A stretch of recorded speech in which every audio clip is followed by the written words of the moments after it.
Hello, my friends, and welcome to today's episode.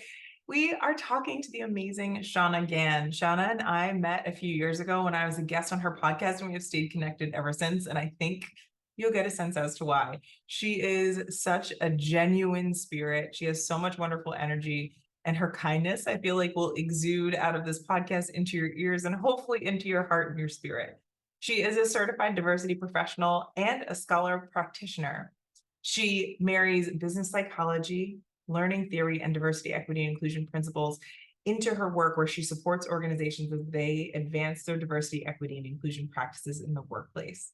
She's incredible. We talk in this episode about her history, where she's from, where her life and her career have led her, both traveling all around the world and in her career, all the different hats that she's worn and the skills that she's had that marry so beautifully together into the work that she's doing right now as a diversity, equity, and inclusion practitioner.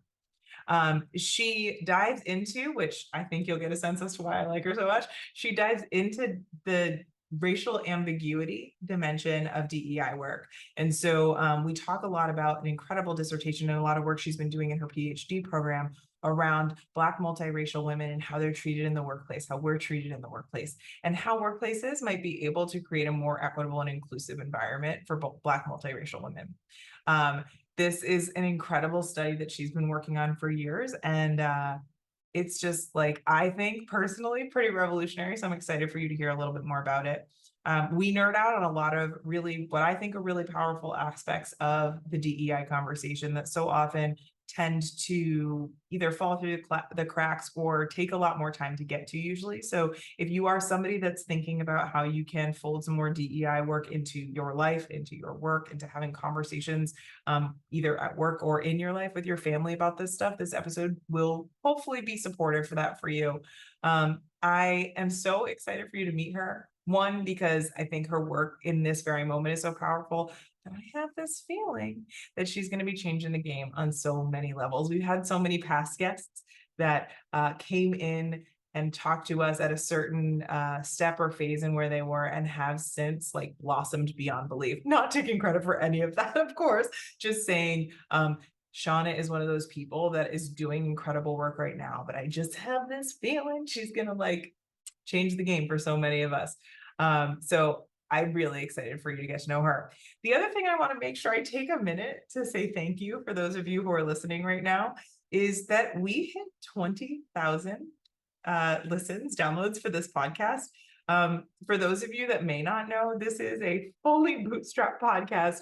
I started it years ago in my, in the wee hours of the night, trying to teach myself how to edit and figuring out all the different podcast platforms and everything. Just started from scratch and in the way that you do, I think, when you're trying to learn everything and be an expert in all things, when really at the end of the day, there are other people that are experts. So if you are starting a podcast now, I would recommend for you to think about bringing other people that know the stuff and not trying to become an expert yourself. It makes it a whole lot more fun to be able to just dive fully into the content that you're creating. But with all that, I just want you to know that your listens and your participation in this has mattered so very much to me. Us hitting a milestone of 20,000 listens, that's amazing. I'm not normally somebody that's super into data, but I feel like that's a pretty big milestone. So you being a part of that right now and you letting other people know about this podcast has really made a huge difference for me in the work that I do, but also for everybody who's participated in this podcast one way or another. And hopefully for the people in your life that you've had a chance to have conversations about some of the stuff you've listened to on here or encourage people to listen to on here to kind of open those doors for things that so often are left in the silence. So if you have any topics that you'd like for us to talk about or any guests that you have in mind, definitely you can reach out to us. You can go to nikkiinnocent.com/podcast. And on there's a button that says join the conversation, and you can leave your feedback for the podcast, any potential guests or any topics you'd like to hear from us about. And if you have any love that you want to share, feel free to drop a review on the podcasting platform of choice for you, or you can shoot us an email in that form as well. We have a spot for you to let us know what you thought. So I am extremely grateful. It's been many years of this podcast, and it's just so cool to know that it's resonating with so many of you. So without further ado, here is the amazing Shawna Gann. Shawna, welcome to Checkbox Other. I'm so happy you're here. It feels like this has been in the cards for so long, and I'm so glad today is here. So welcome. Thank you. Thank you for having me. And yes, I agree. I am so excited to be here with you. This is pretty amazing. It's been I already know we're going to be nerding out. I'm like, my body's all hot. I'm excited. This is not new news. My body tends to tell me I'm excited. And I'm like, no, I got it already. It's like, but we're really happy. So thank you for being here. yes. First thing I do is I asked my guests to take us through what I call the Cliff Notes version of their story, the twists, the turns, the aha moments that led you to where you are today, Mm. and what is uniquely Shawna. Oh my. Yeah, there's a lot that's brought me here, but let's see. The Cliff's Note version would go something like this. I'm from Anchorage, Alaska, which is where I met my husband now of just about 25 years. And between then and now, he was active duty in the military, which meant I was a trailing spouse. And so we have gotten to live in so many amazing places around the world, different places in Europe, Asia. It's been fantastic. But a lot of that adventure has played quite a bit into the work that I do in diversity, equity, inclusion. Not to mention, it's a lot of my lived experience too. I'm a Black woman, a lot of times often mistaken for, or people assume that I am multiracial, biracial, Latina, any of the things that often are guessed for people who are racially ambiguous like myself. Um, so my lived experience, my time as a trailing spouse, where I was actually doing my own work, by the way, during that time, all of that, I guess, has played a part into the story of me. I used to work as an educator. I was formerly in the classroom for about 16 years before deciding to move out of that space and into consulting. So I've done some management consulting over the last several years while studying business psychology. Like pull all of that stuff together, stir it around in a pot, and you got me where I am today. How was that? I love it. A great recipe. I'm here for it. I'm here for it all day. This is so wonderful. So, as you know, name of the podcast is Checkbox Other. Yeah. And you and I, outside of podcast conversations, have talked about times in our lives where we felt other. But I would love for the audience to hear a time, or if you want to share more than one, where you have felt other, different, or as though you didn't belong. Yeah. Yeah. Pick one, huh? Right? Okay. Like, let me pull out my book. Right. Well, let's see. I think I've settled upon a tab for us to explore here. No, so I mentioned that, we lived in lots of really cool places around the world. But one thing that made that a little bit challenging from time to time is a lot of those places around the world are fairly homogenous, unlike the US, where there is quite a bit of diversity. Not to say that diversity doesn't exist, but I think that coupled with the kind of work that I did and the spaces where I worked, that definitely made me feel a bit of otherness. And one time in particular was probably our last station when we lived in the Czech Republic. We were living in Prague.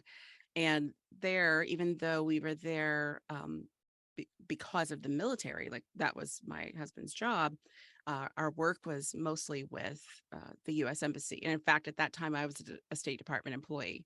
And so, where we live, like the Czech Republic is pretty homogenous. It's pretty white, y'all. Okay, that's what I'm trying to say.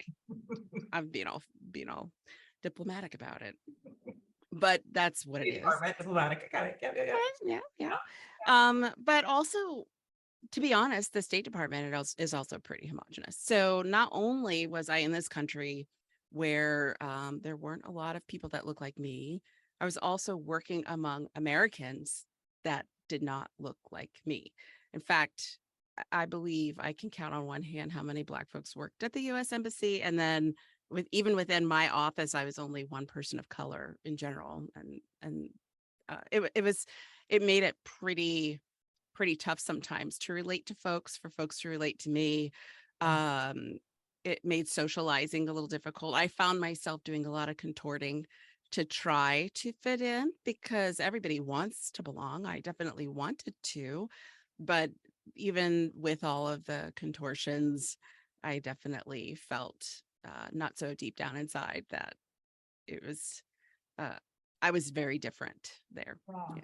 Yeah. And I think there's a part of it that I don't know, let me ask this. What I'm hearing a little bit is like not only am I like representing myself, but I'm representing a segment of what we call a very diverse country, but we're not necessarily representing that here, boots on the ground in this space. And so not only am I like the one here, but I am the one representing a huge part of who we say we are out to the world, Yeah. and how much kind of falls on your shoulders, whether it's spoken or not, of all the things that you're meant to embody and what we've talked about so many times in our racial ambiguity in of itself. So like, I don't know about you, but the amount of times people walk up to me and start speaking to me in another language or ask me where I'm from because they think I could be from anywhere in the world that they've either vacationed or knew a person or read an article about yesterday, that there is this kind of universality of the racially ambiguous dynamic Yeah. that once you start bringing your individual identity into it, it's like, wait, but that didn't fit the box of the thing that made me comfortable about this or the thing I could anchor in. And so it's this really bizarre separateness because it's like there is this universal represent air quotes representation, but also it's kind of it's I was talking about it like you've separated me so I can't be a full person with real concrete detail. You want me to kind of be homage is not the word, but covering kind of all the bases of where Yeah. comfort lies. But at the same time, not necessarily having a person or people to talk to about the real lived experiences are really, really important things that we, as you know, as Americans, talk like we have, freedom of speech and all that stuff. But if we don't have pockets to actually talk about the real stuff, it can be really challenging. And then being in another place representing Yeah. America, like so many different like Inception-esque layers to this, it feels like. Oh, yes. So Inception. Yeah, I mean, you actually touched on quite a bit of it. So, on one hand, there is this representational aspect to being a diplomat, Yeah. that in itself. So, first of all, I'm not even like representing my own ethnic culture. I'm representing a nation, Yeah. and what is a national culture, which is very difficult to define in the United States because we have so many people from so many places, right? Like I always ask people, so hey, what's the traditional dress in the U.S., right? Because we used to get invited to things like national days where people would come dressed in their traditional Yeah. clothing of that. What is that in the US? We don't have that, right? Jeans, t-shirt, maybe. Some Yes. people would probably think of a cowboy hat and cowboy boots or something, Right. right? Right. Or same thing. What's the national food? I don't know, right? Because we have so many different Right. aspects to being American. That said, there is definitely a default, I think, of when people think of Americans, and they don't often look like me. Yeah. It's this a white family with probably blonde hair, but it could be brown, maybe. Yeah. Most likely straight hair, probably two kids and a dog. You know what I'm saying? Like, Don't forget fence. Don't forget the fence. Yeah. oh, I'm sorry, the fence, yes, and a fence. Got to have a front yard, maybe a porch. Don't be living in a city. That's weird. So, And I mean, Hollywood, right? Like it's who's yeah, been cast as the traditional American family, not necessarily who's boots on the ground being the American family. right. Yeah. And to be honest, even Americans, some Americans speak like that. Like they'll say, like Black folks get set apart and they'll be like Black people and then other Americans or Black people and Americans. It was like, excuse me, I'm also an American. But there is this default in a lot of people's mind of what that looks like. And that isn't me. And Yeah. so there's that layer of things. But then the talking about it, oh, forget that, right? Hello, therapy. I love therapy. Yes. Yes. Thank you for the healing that the world isn't necessarily giving me space to have in regular. Right. Yeah. Right. So Yeah. yeah, lots going on there. So so you're talking about like so growing up in Alaska Mhm. also, right? Because I think Alaska has its own culture and representation within America too. Yes. How did that kind of upbringing and then coming into I feel like it's right. There's Alaska, then there's the military experience, which is its own Yeah. experience as well. And then representing America outside of America, and then working in spaces to talk about organizational behavior and diversity and how we can actually work all together. Like it's like you're Yeah, constantly in these situations that are their own kind of microcosm in ways. that is And true. also working to create representation in all those different ways. So, we've talked about this before, but even when you were just talking about the military side of things, you're like, well, I was a little different even there because I was stepping into my own identity and I was living and building a life that wasn't just within the kind of cookie cutter construct of what I was expected to be as a Right. military life. Or you called it a trailing spouse. I've never heard of that. Oh, yeah, yeah, yeah. So can you talk a little bit about like I think the kind of growing up in Alaska part would be super interesting to kind of hear about national identity, right? Like your own identity with regard to being American and Alaskan, and then stepping into representing America in a whole bunch of ways too. How'd that Yeah. go? Yeah. So growing up in Alaska was pretty amazing. It's actually, I grew up in Anchorage, so the big city. Oh, I yeah. did air quotes. um, and it's very diverse up there. So I never really actually, with some very small exception, I didn't really feel othered growing up. I mean, there are a handful of things that happens, right? And that's just going to be anywhere you are. Yeah. So that was just an amazing experience. I still have siblings up there, I'm not there anymore, but what a Yeah. great place. Now, it's funny that you made that tie to then moving from there into this military life, right? So let me just start by saying, I guess there's a lot that I've missed because either I was out of the country when something big cultural, like people be like, remember when? Da, da, da. I'm like, no, I was probably like not in the country. Um, but then aside from that, like growing up, we didn't get everything in Alaska, or because the time zone is so different. Yeah. Some shows or things, whatever, like we wouldn't get. And then like, don't try to order anything. Watch, go online, go on. Because back in the day, okay, y'all, I'm a little old. So back in the day, it used to be like dial this 1-800 number, get your magazines, CDs, whatever your Time Life CDs are going to be, except not available in Alaska, Hawaii, and Puerto Rico. Like that was the story of my life. Yeah. So like I was like, oh, this is amazing. Can I order the thing? Finally, my mom might say yes, and then it's not available to me because we lived in Alaska. And we actually used to call as Alaskans everything else the lower 48. Why Mhm. 48? Because Hawaii is hanging out with us. Hawaii's like, look, we don't get nothing either. So we Yeah.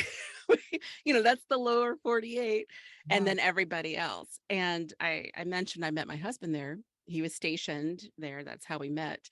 And the military actually considers Alaska an overseas location, Huh. even though it's part of the US. Yeah. So when we talk about together, it's been an ongoing joke for all this time, how many years we spent overseas, quote, overseas. Right. My number is different than his because I don't consider Alaska overseas. Right. It actually quite literally is not Yeah. overseas. Right. There might be a whole other country between Just, between us, just that. No big deal. but yeah, so I missed a lot. Um, both before as I was growing up, and then also in some not so recent or not or some pretty recent past, I guess, being abroad with the military. But the thing that that's afforded me as a DEI professional working in diversity, equity, inclusion is, oh my gosh, I've had to navigate spaces where I am completely different language, different everything, and then go to work with people who might be from the same country that I am. But then, so you're not only dealing with like national culture, but work culture. Yeah. And then you go home, and I quite literally lived in a village in Prague. So like there's so many different spaces that you, as a trailing spouse or as a person who works in foreign service or any of these other fields where you might be abroad all the time, you have to navigate these spaces. Like, actually, what better way to get trained up for diversity, equity, and inclusion, and Right. helping people learn how to do that and how to find harmony Yeah. in spaces where it might seem impossible, but it is quite possible. Yeah, and I'll even take it a level higher. Not just DEI, but like to be a good human being that exists with other people in the world, understanding that we have unique and different experiences, and that's okay. That you having a different experience than me isn't a projection of my failures and your successes, or your failures and my successes. That we can have difference, and also the harmony you're talking about, that we can find common ground. And so I think that having that be such an integral part of your life, like it's Yeah. fascinating, because I think oftentimes when we're talking about, like, when I'm like, all right, tell me the Cliff Notes version, or like, where do your beliefs about self and belonging come from? How did you view yourself with the world? So often it is either like a chasm from the beginning, because I was told from the world around me that I didn't belong and I was different right away. Or I grew up in a place that, like, yeah, everyone, like, differences were talked about, they were kind of there, but then it's kind of like that idea of kids not necessarily being trained overtly about race, and definitely not about, colorism, Yeah. but learning it from the fabric of what's happening around them, and the systems that are silently nudging and whispering and Sure. closing doors in people's faces without saying that they're being closed. And how what I guess my brain was kind of tapping into as you're talking about Alaska is that you were in a culture that was, and of itself, its own culture, that also, yes, part of America, but has this such, and I met a couple people from Alaska that have a very similar, like, it is a beautiful place, it is unique, it is separate. I think there's also the part where you're just talking about, like, time zones, like, it's just different, Yeah. but it's created such you're the fabric of that place. And so there is a sense of belonging from being part of, the not part of the lower 48, and being like, all right, fine, we're the asterisks, we're not going to get things, but we can still do things with what we've got. And so I think there is a part of that too that taps Yeah. into I might not be seen as the, like, the I don't know, predominantly focused space, but I know how to take up that space and belong and connect with people that might look differently than me, because Yeah. we can find commonality. And so I think, yes, as the professional that you are, and the stuff that you've, like, actively been like, I'm going to take this job and I'm going to do this thing and I'm going to, groom my resume and such, your life has also, as you were saying, like, full unfolded in such a way that this is so beautifully perfect. And I think the funny, we've talked about this for years at this point, but the world is moving towards that, right? Like, I feel, at least for me personally, when I first started doing this work, I had come from predominantly white male spaces in Massachusetts that I say calls itself super liberal, but not necessarily in behavior. There's a lot of things that are not equitable, for sure. Mm. And I found it really, really challenging to find spaces where I could actually talk about this without it being holding other people's baggage, without Mm. moving forward, right? And without it being like I'm a dumping ground for the discomfort around this conversation, that we as Americans act as though we know how to talk about this stuff. We are the land of everybody. We have all different types of things, but also there's so much ingrained otherness that we create within one another to make Yeah. sure that we can see how we stack up in a hierarchical dynamic. And so it's so interesting to hear how so many different parts of your life mapped out to be so beautifully, it's not just talking the talk. Like, you're like, I've been walking the walk since day one. So it's like, it's Kind of, actually yeah. really challenging for me to not do that. It's more unnatural for me to act as though this isn't a reality, which I think, again, we've been watching that the world has been set up in such a way that, like, we just don't talk about that thing. We prefer to be colorblind. We prefer to be like post Martin Luther King, everything's solved, there's no problems. But yes, we see those problems, but we're not going to talk about what it is. And you're like, yeah, but can we? Like, we're all operating, we're all still living here right now. And so we're stepping into a space, and now in the last, like, 3, 4, 5 years, and it could be more like 10, depending on where you're looking at it from, what lane you're looking at it in, that there's actually more room for these conversations. And so I'd love to hear from you, because I know not only were you doing this life and doing this work and schooling, right? As you're teaching other people, then you're going into management consulting, which is inherently stepping into spaces and creating experiences for you to be able to further move towards a goal or resolve a problem, right? Yeah. And now you're in this space where you've started your own company, Mm. and you are going, like, laser focused on this work in academia as well. And so creating very very measurable ways to see these things that so often we've been like, let's not look over there. Or like, if we look, let's look from far enough away that we can like make a very, very generalized comment to keep it safe, but let's not actually try to unravel. I was talking about this, like, you have a necklace that gets all knotty and you're like, Yeah. that's a knot. I'll take some time to undo it. Is it worth it? It's like, yes, it is. And it's actually not, once you do it, you just pull one part, the whole thing can unravel if we give ourselves a chance. And so I'd love to hear how, as you stepped more officially into like, this is not only how my life has been, but this is the purpose I want to be spending my time around. How Yeah. has that kind of shifted as you're working within this space of academia that tends to be very rooted in like what's been written before and how have we talked about it before? Yeah. Well, that's a pretty powerful question because that kind of gets at the crux of where I am today. To be honest, I guess I didn't know that I was going to go into consulting. Um, when I was teaching, I found myself probably in the last 10 years of that Mhm. part of my career doing a lot of things at the district level, policy work, working with other teachers, doing workshops and teaching teachers really. But I was still, a classroom teacher. And a colleague of mine, we had run in together. This is also how the military works. Our children went to kindergarten together in Italy. And one day, as I was crossing the street with a pan of cinnamon rolls, getting ready for one of those in-service days that parents love so Yeah. much, I hear Shawna Gann. And it was my friend from Italy, now in Seoul, South Korea, because her husband was working there and she had just gotten a job working at the school district. We were both working for Department of Defense at that time. And we talked about where we were in life. And she asked me if I had considered going into organizational leadership. And I knew I wanted to do something more, but I hadn't considered it. So I was like, I looked it up. I went ahead and, excuse me, registered for classes. And in my very first course, I found people called IO psychologists. I had no idea what IO psychology was or industrial and organizational psychology. So I am a nerd through and through. So I was like, I'm going to find out what this is. And I looked it up and I was like, oh my God, these are my people. Like, these are my people. Where have you been? Like, where have you been? If I had known this was a career, I didn't know I could do this. And so the very next term, I switched into business psychology. And that's kind of what led me on this path to management consulting. And I learned that so very many of my skills from being an educator were transferable into this field, that it was like the perfect fit.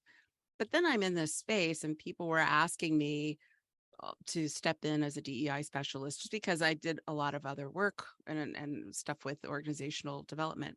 But not only that, so I started this business psychology program as a doctoral student.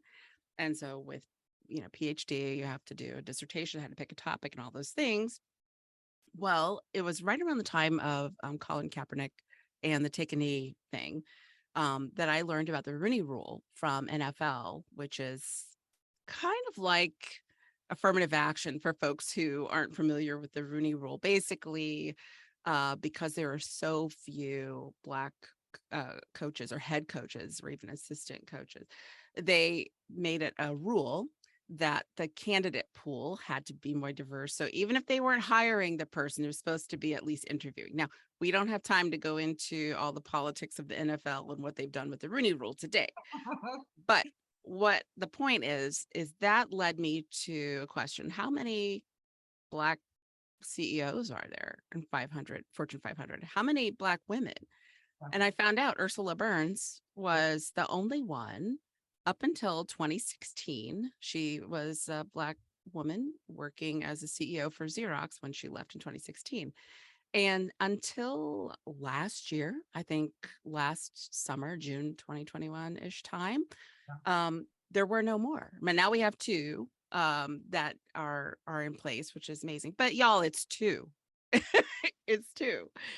Yeah. And so I started looking into Black women in leadership and the barriers. And there's actually so much literature out there. But what there was not literature about was Black women who also have other heritages. So I'm talking Black multiracial women. And I found out that I really was the first one to kind of explore this. There are some things out there for like students and what it's like in universities. But given that, multiracial people are among the fastest growing population in the US right now, to me, it only made sense to find out what is going on with this group. And I won't start preaching on intersectionality today, but You can't. um, but given the many, many complex layers that there are for every individual person and their identities, like how complex is it to be multiracial, to be a Black multiracial woman, meaning you're also dealing with US history and society uh, automatically categorizing you due to hypodescent or the one drop rule. Like you got 1/32 drops blood than you, that's Black. That means all of you is Black. Mhm. But then all of them is not Black. So what does that mean?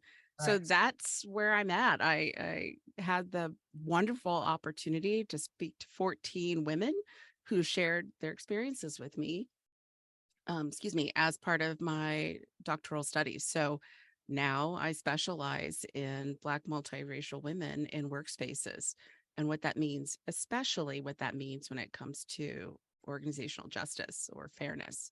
Yeah. So that's where I'm at. Yeah, Which is also the beauty, right? Well, there's so much that you just talked about. So I know. I did talk a lot. Sorry. oh, no, there's so much all wonderful, like the meat we need in our sandwich right now. So yes, I want all of it. You can keep going. Get on that intersectionality soapbox. I will join you. I'll pull one up right next to you. I think there's such an interesting part to this, right? Because as you're talking about your journey, what's happening is the world is moving forward in the same direction and in parallel and then intersecting with not intersectionality, but intersecting with your journey and your work, right? So as you're taking a look and seeing like, wait, why is this pocket of people not being represented? Mm-hmm. Not only why is this pocket of people not being represented because, we exist, but also like what you're just talking about those numbers, that was 2020 census stuff. You were already doing this before the Yeah. census. By the way, fastest growing demographic, here we go. And then you look at the Gen Z population, which is even more diverse than the millennial population. And then, right, the way that we make human beings at this point is that more people come together. So more backgrounds come together, right? As long as, as long as old rules don't start coming in and laws start coming in to try to separate people by race. There's that. That is the momentum with which we're moving towards, is kind of this society that is a much more of a melting pot. And Mm-hmm. again, both of us know it has been that way for a while. We've just not had that representation reflected in how our systems are set up, how we're being Right. shown what our country looks like, who's being able to have the microphone, who's being able to be seated in positions of power. And then as you're talking about Black women in positions of power, I think the other part to this well, there's a lot of parts, but the one thing that came into my mind about like, we need more Black women in power. Yes. And also, I think the very real element that comes up oftentimes when we're hiring people that are minoritized, I heard that on a podcast the other day. I was like, I like that. I like that use of it. Is that oftentimes you're bringing people in situations of crisis.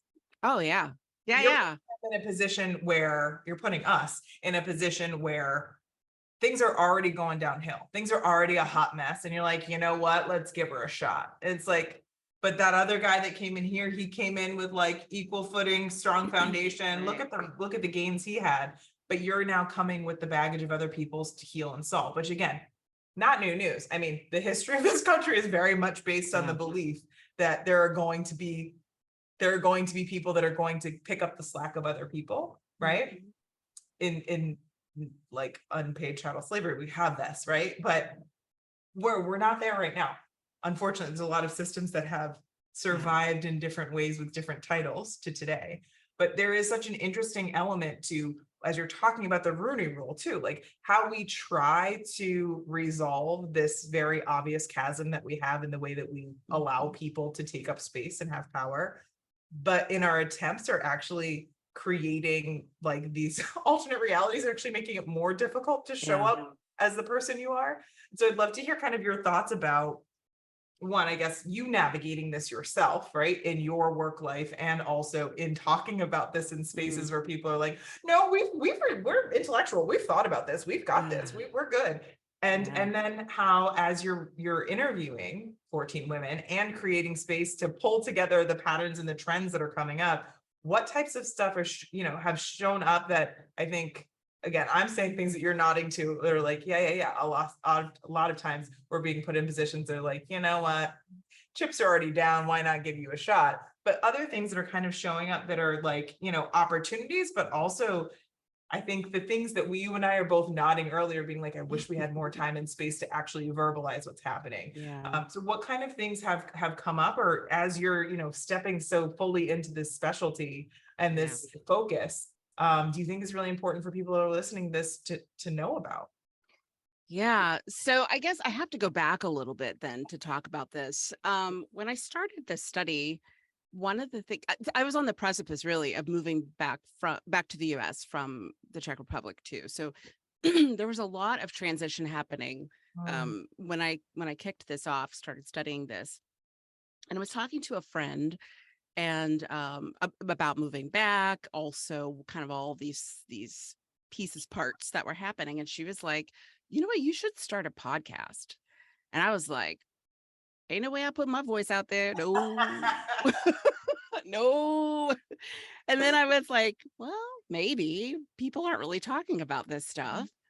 And so I put on my big girl pants and I started Our True Colors. So I've had I'm actually in the middle of as we're recording this season 4, just coming back after summer break. The second half of season 4. So I have gotten the amazing opportunity to speak to all kinds of people, not just Black multiracial women, through Our True Colors, which means so many different individualized experiences. Well, while I was working on Our True Colors and working as a management consultant at this point, I encountered some things in my own life. I have had other experiences. We talked a little earlier about otherness and things, but here's something funky that happens when you're racially ambiguous. Things can smell fishy, and you're like, this ain't right. mhm. Something is not right. But there is a hesitancy to say or attribute that thing to it somehow being race related, because you're like, well, hell, half the time people can't even tell that I'm Black, or it depends on what my hair looks like that day, or whatever. I don't know, the position of the stars. I don't know. And so, can I really say that this thing I'm experiencing is this thing? Yeah. And then I got wise to that and I was like, oh no, this thing is this thing. And so I decided to make some changes in my life.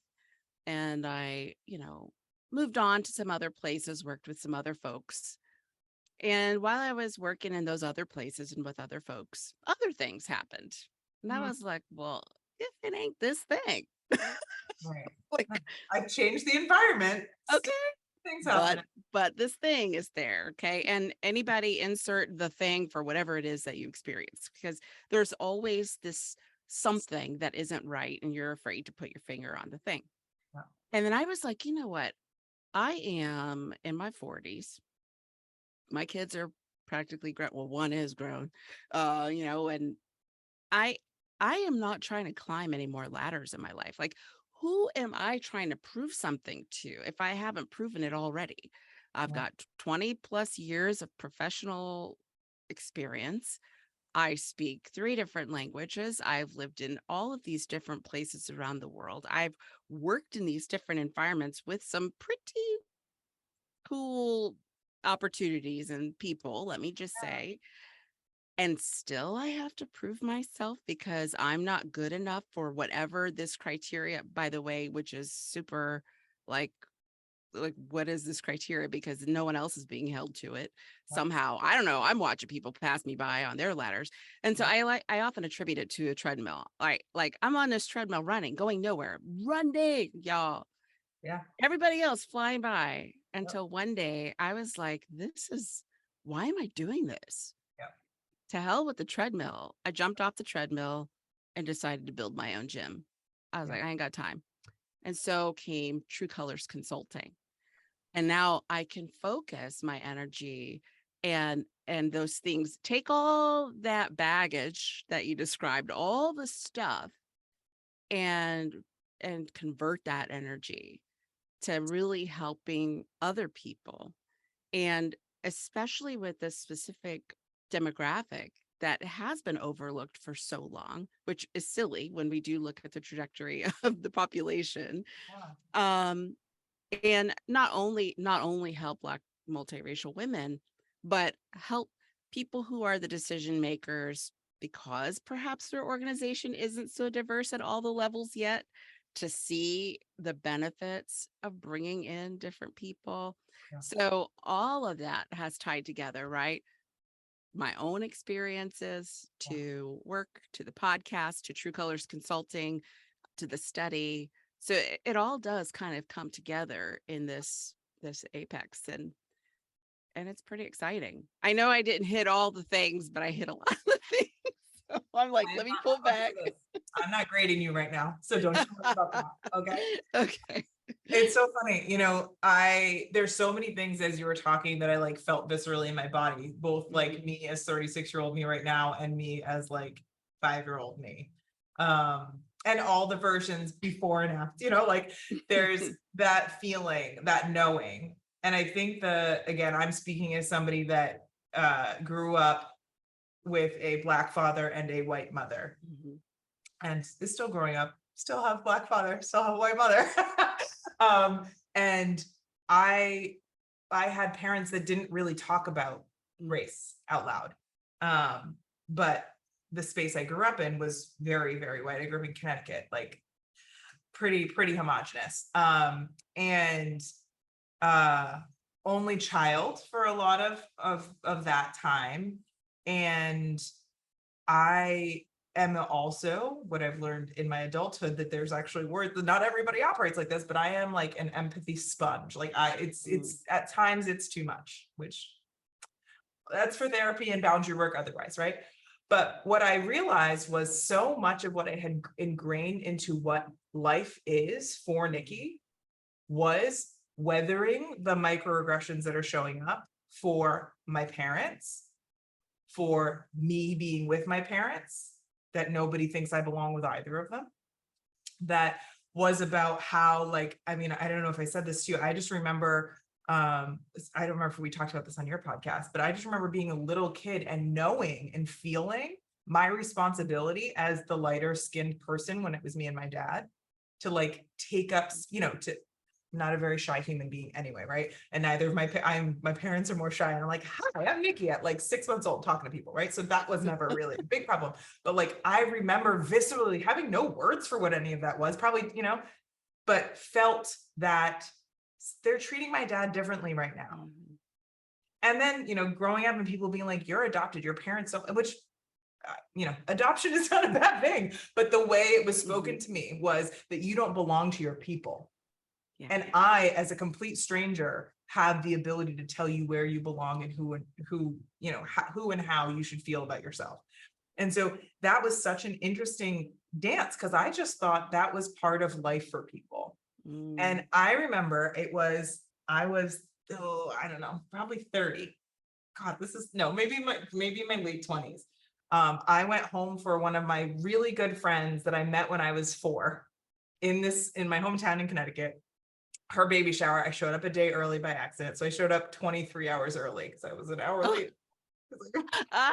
23 hours early, which was great because I got to hang out with her family who I've known forever. And like that definitely would not have been the reality if I had if it had been the full-fledged baby shower. Yeah. And I'll never forget, we were sitting on the porch, this porch that I had been on, as a kid, and her dad came out and said to me, I'll never get over the way they treated you. And I was like, and my friend's like, yeah. And I'm like, excuse me. We're talking about me, but like, what are you talking about? And I played soccer with her growing up, and like soccer, a huge part of my identity. And he was like, you never made the team, like you were better than, and still you didn't. He goes, I used to go to coaches and say stuff. I used to say Wow. things to people. And this guy is, he's a white man from Iowa, Mhm. and is like, this isn't right. I didn't, and my parents, we didn't talk about it, right? So to have, I get emotional, to have a friend's father step into that space decades later and acknowledge a reality that I just thought was what it was to live, and then was what it is to be Nikki. There's just something fundamentally flawed that I am on what you call treadmill, I call hamster wheel. I am working my ass off and doing as much, if not more. I have receipts and receipts. I'm trying so hard. I'm being acceptable, and I know how to chameleon myself to make everyone comfortable. And still, I'm not achieving.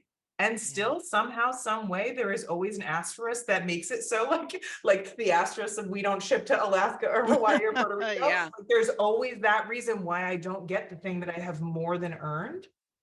That it was like if a floodgates moment of I'm not crazy, I'm not broken, but also that hurts so much, right? Like it's like those two things of like, oh, okay, I haven't like I feel like I keep running up against this invisible wall. I have this feeling in my body, but I haven't been given permission to name it.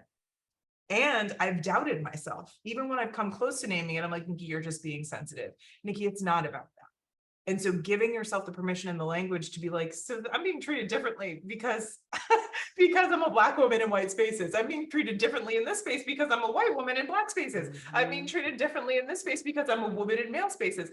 I'm also being treated differently because I'm like all of these parts that are like that differently, that has nothing to do with who I am or how I actually show up. That like before I even get in the room, you seeing me as you making all these decisions is such a really powerful thing that again is so unspoken. So Mhm. we I should say we as women tend to internalize the responsibility to heal and repair a space, right? So when you feel that chasm, it's okay, maybe this is happening to me, maybe it's not, but my responsibility is to ease and level the field as much as Mm. possible. So not only are you running in that hamster wheel, but you are carrying the weight of trying to normalize Oh the yeah. construction you've created by existing in that space. And so all of that together as that like this, I literally go back to that little kid that knew it without knowing it, feeling it in her body, feeling it in my body, same body. It's evolved over the years, but how that unspoken nature as such a verbose person, but also in a country that supposedly talks about its history, doesn't necessarily.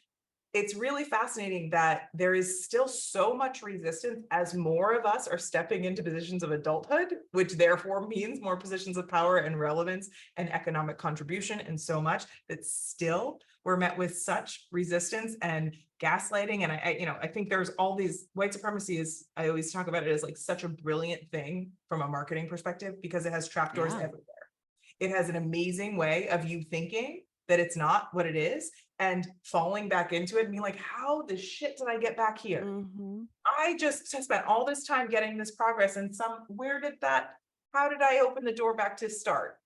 And Mhm. it's a really powerful thing because I think being able to see the system is separate from your identity and your value in the world, but also knowing that the world sees you through that lens gives you so much more agency back. And you creating these spaces, right, to call things out and give that language is, I feel like, Mhm. the equivalent of my friend's father being like, so that thing happened to you, and me being like, Mm. oh my God. All right. I thought I was the only person seeing and feeling this. Thank you so much for acknowledging this reality. And so I feel like at least the conversations we've had about especially the study that you're doing, but the work you're doing is creating those moments for people to feel seen in the things that we've Mhm. so often been like carrying the invisible backpack, carrying whatever you want to call about for ourselves in our lives and still trying to succeed and still Yeah. trying to like win the race, knowing we're looking down and we're on a treadmill, being like maybe there's some other way I can do this. Yeah. Girl, yeah, I have all kinds of chills right now because that is how it is. I actually wrote a couple things down because I just feel like this needs some nurturing in this space. Oh, The first thing I wanted to respond to with what you said is you talked about your 5-year-old self. And so I'm also a coach. I'm a DEI coach. And when I was going through my coaching training, yeah. one of the activities that we did, or one of the exercises, was to listen for, and for those of you who aren't into this kind of thing, I get it. Just hang with me for a second. Give it a But try. just, okay. It Give it a was try. just, You're by yourself. It's okay. yeah, it just to sit with yourself and listen for a message from your older self. What would your older self say to you today? And then the second part of that exercise is, what would you say to your younger self if you could go back? And um, I want to focus on the younger self at this moment because I think this has a lot to do with one thing that you said. It it really freaked me out, the message I got. The message that I got, or the words that I was, um, I guess that came to mind for me to share with my younger self, Mm, and it really surprised me when this came to my mind, was to tell my younger self, it's okay that you're not white. And it shocked me because anybody who has spent some time with me knows I'm the first one to be like, and then don't tell me because the blah, blah, blah. And I have all of the words, all the things I have to say. mhm. I have lots of opinions and I usually share them. And much of the time, it's about authenticity and belonging and feeling comfortable in one's skin. But the truth of the matter is, I have never felt 100% comfortable in my skin because my skin is not white, Mhm. and because my hair is not straight, and because all the things, all I used to wear gray contacts because I didn't have light enough eyes. And it wasn't until I really got into the DEI space, as a professional, like digging in deep, that and exploring Western cultures, standards of beauty, and looking at who gets ahead. And most of the time, it's people who are in line with that Yes. standard. Yeah. And so to go back and tell my little self that I am okay just how I am and I don't have to be white helps me as my adult self, because I'm like, well, hey, y'all, this is how I showed up. Hey, this is what my friend says. My friend says, y'all getting whatever blanket I bring to the picnic. And this is what I am. This is what Mhm. I got. Mhm. And I just think that's so important because there's so many things, if you think about your 5-year-old self, that you're still processing the world and what you take to accept. And that's your building blocks. And how do we bring that with us? So that's one thing that I wanted to talk about. And the other one is the point of not talking about it. Um, you know, one of the most surprising things doing the podcast is my part, Our True Colors, I should Yeah, be yeah. Oh, yeah. specific, is I've had people come on to my show as a form of mediation because they've never discussed race in their house. Yeah. Sisters talking to one another for the first time about Oh, being biracial and what that means. And these are sisters who are now mothers with children who are biracial or multiracial. yeah. And so they're like, yeah, so we didn't actually talk about this thing growing up. And so can we come on and talk about it? Yeah. Or a father and a daughter who never talked about it. Yeah. But, and that has always, because in my house, we always talked about Mhm. race, but I know that's not the case for everyone. And so I think that surprised me, the Yeah. number of families who somehow, decades and decades and decades, don't ever broach the topic, which is one of the biggest elephants in all the rooms.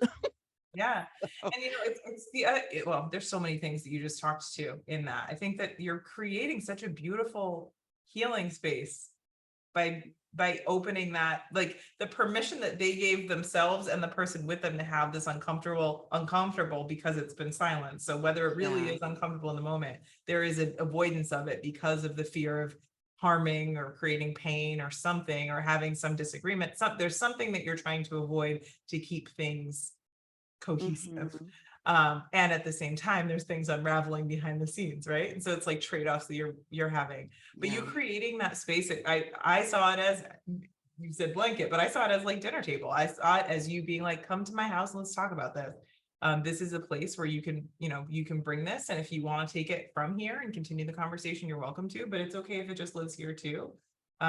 As those people that are participating. And then again, obviously, and I hope as people are listening to this right now, feel that same level of permission to be able to, like the way that I start all these episodes, I'm always like, if you need this episode to be the thing you send someone to start a conversation you've been wanting to have, please do. So I think you creating this space, yes, in your job, but also in just, again, the walking of the walk that you're doing every day is incredibly, incredibly powerful. And I'm going to come, I'll join, because we could we could have a therapy party all day.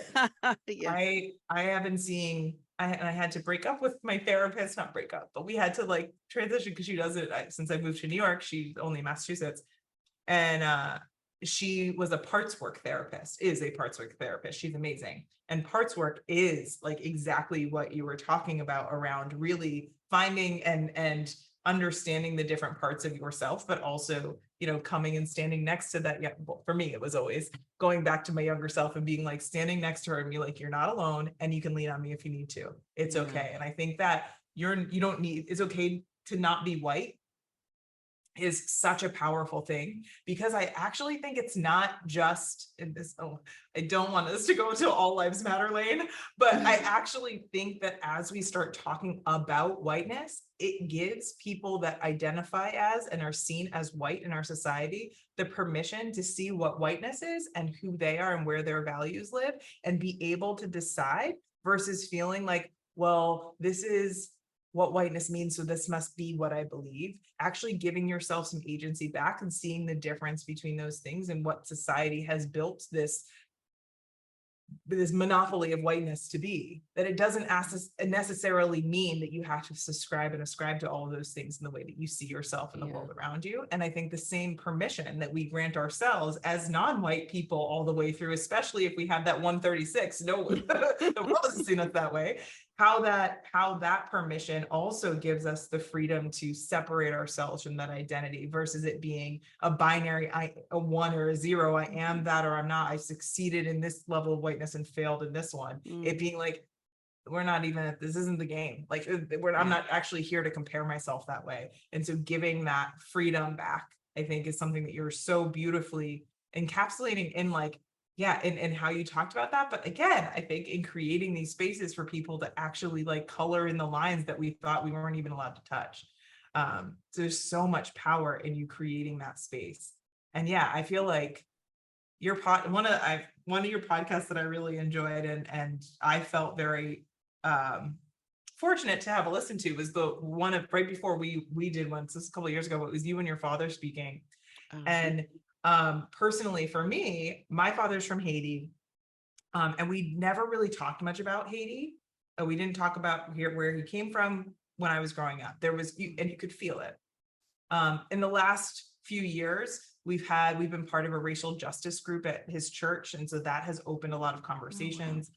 My sister comes too, so we're all talking about that a lot more. I talk to my mother about race all the time now, but those are things that, like, the table wasn't always set for that. And if it was set, usually if we came close to it, someone would get up and walk out of the room. So it's like, okay, this isn't welcome at this table. And so even just witnessing and bearing witness to you and your father's conversation and just I don't know, you're like, we talked about this all the time, just that normalcy of being able to talk about what is an off limit subject for so many in this country and in the world is, again, such a powerful representation of what you're talking about, like, I'm just going to show up with my blanket. This is how I live. This is who I've got. This is how we operate. Like, that's so powerful in itself. It doesn't have to be like, let me put on this costume and let me get on this set to do it. It's like, let me just live and be that real life representation, the authenticity, right, of how that shows up, that you don't necessarily have to become an influencer with a filter to be able to make an impact. It actually is even more impactful to be able to show up fully in who you are and have that be witnessed. That gives permission to do the same thing for other people, because the goal is not for them to be you. The goal is for them to be able to embrace their authenticity. Yeah. And you know what, Nikki, earlier you said, I think we're heading in that direction. I would totally agree with you, particularly when it comes to authenticity. I mean, just look at all the conversations that are out there right now about like quiet quitting and all the stuff, like younger generations. I mean, I maybe these things come in waves. I don't know. But I just feel like if you spend any time on TikTok, most of the people who, which I do, by the way, y'all, is bad advice. I spend I have been known to be on TikTok long enough for the person to come on and tell me that it's time for me to put up weight thing, but not too often, not too often. Anyhow, the point is, a lot of the people who are creating content, putting things out on TikTok are younger people. And one thing that has shifted. So I have this thing I tell my kids, I never wanted to be part of, I call it Pinstagram. I said, I don't want to be part of Pinstagram culture, right? Everything has to be perfect, like on Pinterest, or like the perfect set of 3 beautiful pictures on Instagram, whatever.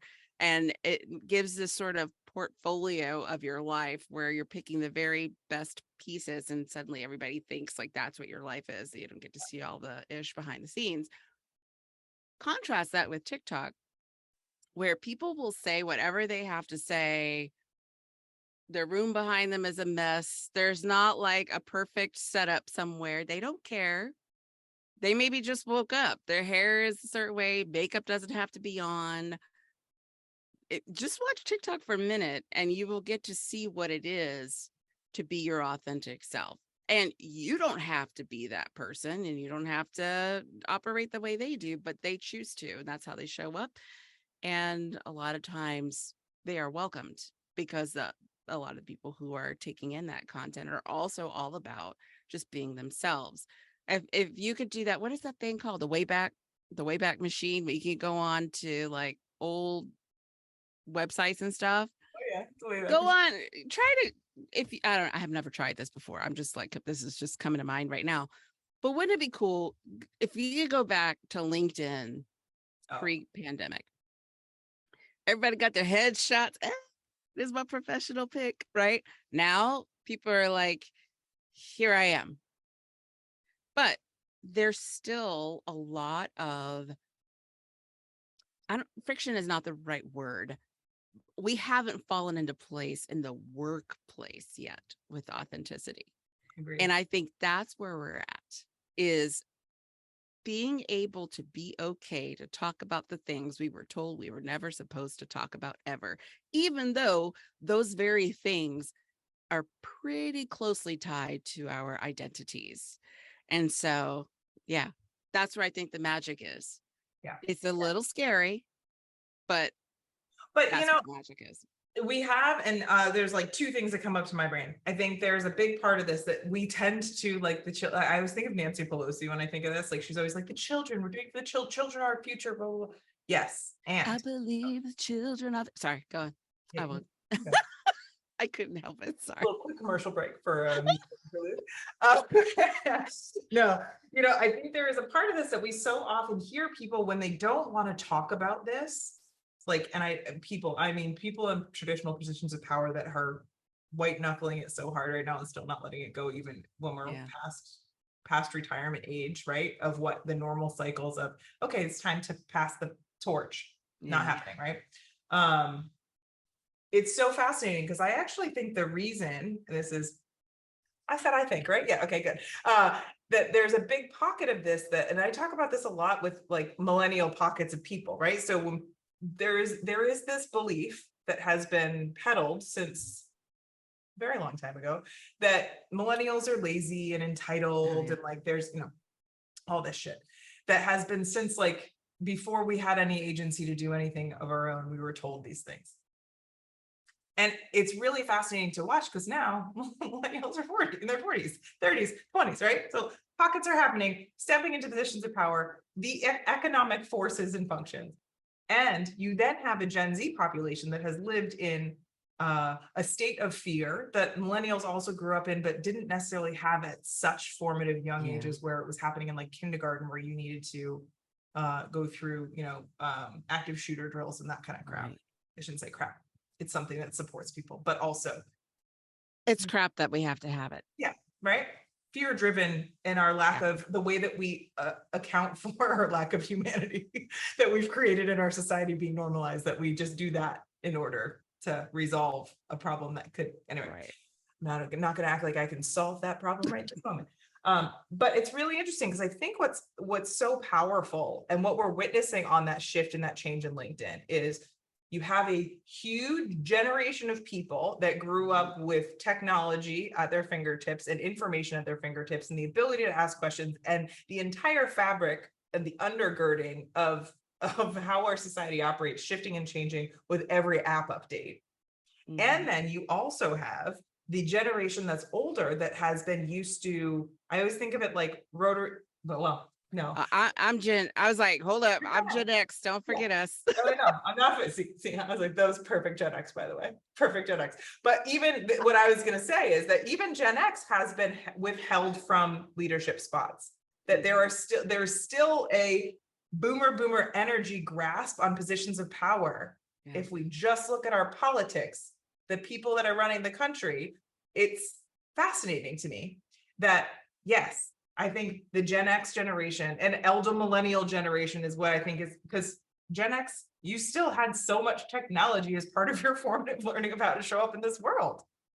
As you're showing up into your adulthood and being able to interact with your professional self and how you're showing up as that filtered version of, or that professional, there was technology and constantly needing to evolve. Maybe it wasn't as like, I can do it every 15 minutes I want to, and I love this, but that doesn't necessarily matter as much as it matters that that it is important for you to show up, and that what was there before didn't allow for you to show up as who you were, and you could feel that kind of that resistance we were talking about earlier. It's like, I know there's something wrong here, and creating the space where people are like, I'm not going to suffer that feeling in silence anymore. So like all of us feel this a little bit shitty about different things probably, but we're going to talk about it.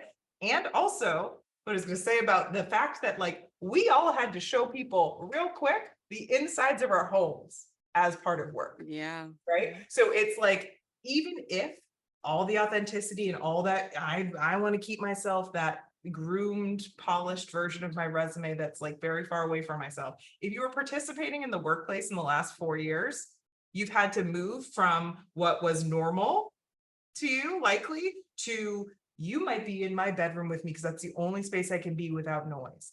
Or you might be in, you might be seeing me in shorts because that's, like all of this level of like, you're seeing into parts of my life that I never would have given you permission to see into before. And it doesn't necessarily mean it's good. It just means that that resistance to change has kind of been confronted in a way that would not have been done in such a light switch flipping way that it had to, when we were like, all right, we can't be around each other because we're a threat to each other. How do we continue to be productive humans? Because especially in our culture, we need to be productive in order to be viable people.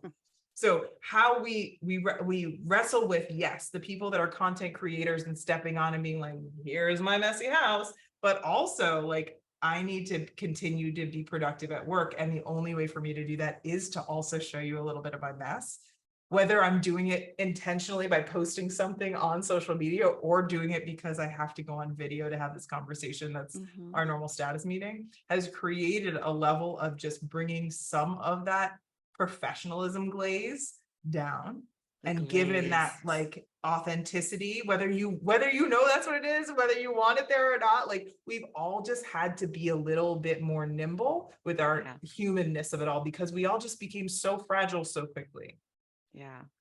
Yeah, I think you speak so much truth there. I mean, they talk about this time being a time of social reckoning and facing things, but it was like, because there really was no choice. Like it's in your face.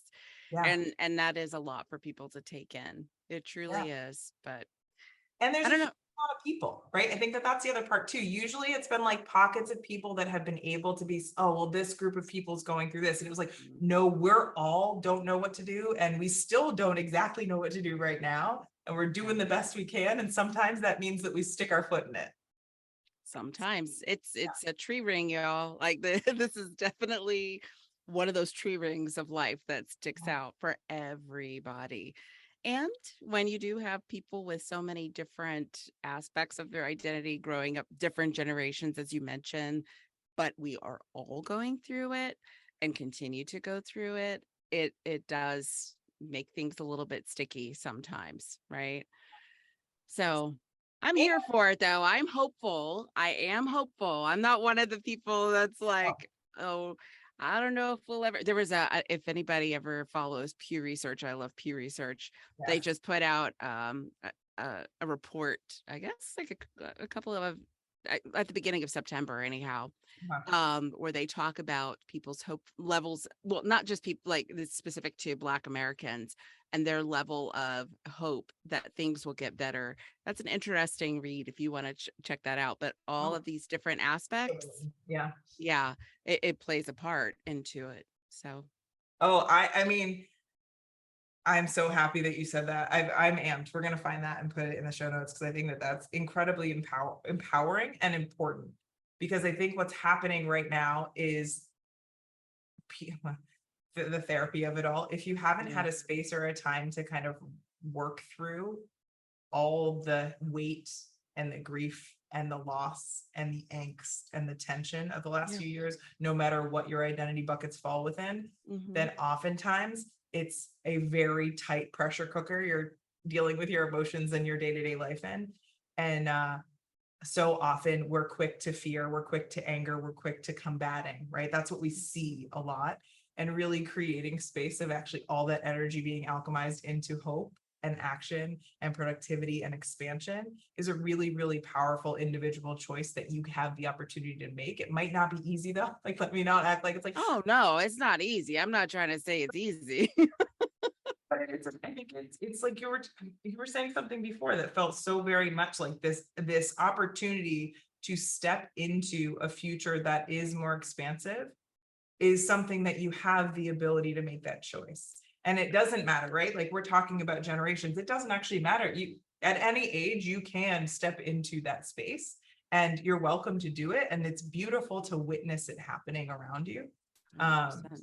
and so I feel like you in the work that you're doing, creating spaces for people to be able to step into the shifting power dynamics, even in their own ability to make choices in their lives, is this is like transformative stuff. This is like Mhm. how I see myself in the world and how I can find my place, right? So the belonging, the authenticity of it all as I'm navigating the real day-to-day tasks I have to do and how I'm navigating my job and my career and the people in my life, my family, my colleagues, and having these conversations I might never have had before and it being okay that I'm not perfect at it. I think all of that is so, so important. You just wrapped it all up. That's the Wow. truth. That's the truth. And being okay with not being perfect at letting go of that. Because Yes. because how can you move forward if you're so holding on to some ideal of perfection? I'm afraid to be an ally because I might say the wrong thing. Well, if you don't say anything, That's what could happen? that's Right? not the Like, right thing. right. But that's what it is. Like just being okay with being okay. And Yeah. then moving. Like, let's move forward in this direction. And we all gonna move at a different pace. That's all right. But I'm here for it. Yeah. That's yeah. And witnessing it, right? I mean, that's the part that I think that when we become TikTokable, because yes, does TikTok send me? I even have the alerts. It always makes me punch in that 4-digit code. It's like, are you sure you still want to be doing this? I'm like, no, but yes, let me just swipe one more. And then it's an hour later. That like, there is this part of this that's, it feels like I actually just said this to a member of my team and my sister this weekend too. I was like, social media has done a masterful job of making us think that the social media world is the real world. And so like Mhm. we spend so much time in these spaces believing that the world is, I mean, it's a two-dimensional screen you're looking at, right? So there is so much content there, but also realizing that like there's so much power in you watching yourself, not just consume, but like walk the step. Even if there's Mhm. small, slow steps, watching yourself as a human being evolve and change and actually have the ability to like, again, I think of it like make those new neural pathways and see how powerful you are as the evolved brain human being that can do those things. That's where I feel like when you're talking about hope, that is what I feel like is the thing that if you're having a really hard time grasping it at a larger level because it can feel really futile, allowing yourself to witness like the small decisions you can make every day and watch how those changes can happen because those are the exact same thing as the big changes. They all start with little actions. And so again, I think you're creating spaces not only for that to be witnessed, but I think in you creating what I am so excited. So when all of your work is ready to be shared, we will share it with the world of your study, because I think it's extremely powerful. You're giving people vocabulary and permission to have these conversations, whether it be on your podcast or in their homes or wherever. I'm just so great. First of all, just so grateful that the internet, that not real world of social media, but brought us together in real That life, is true. I'm just so grateful that happened, because I feel like I know I said this to you the first day we met, was we were talking about you potentially stepping into creating your own agency. And Yeah. I just feel like you're like scratching the surface right now. And I know it's the scratch is deep, but there's so much that you have and you're bringing that like we need. And I'm so excited to bear witness to that. So how can people get in touch with you? Yeah, thank you. Well, I'm on LinkedIn, Shawna Gann. So you find me there, and also True Colors. So truecolorsdei.com. Those are probably two of the best ways to find me. Perfect. And listen to her podcast. Yeah, check out our True Colors. Yeah. It's amazing. That'd be cool.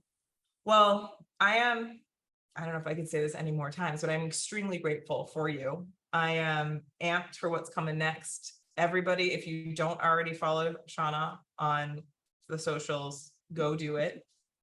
Subscribe to her podcast, and yes, go to the show notes, see all the amazing goodies, and I will be sure to shout from the rooftops when your dissertation's done, because I am so excited about this. So thank you so much for joining today. Thank you. This has been an honor. It's amazing. And I love being your friend and just being in this space with you all together. So I appreciate you so much. Thank you. Thanks for being at the dinner table with me tonight. Thanks for letting me bring my blanket. Heck yeah. It's a great blanket. I love it.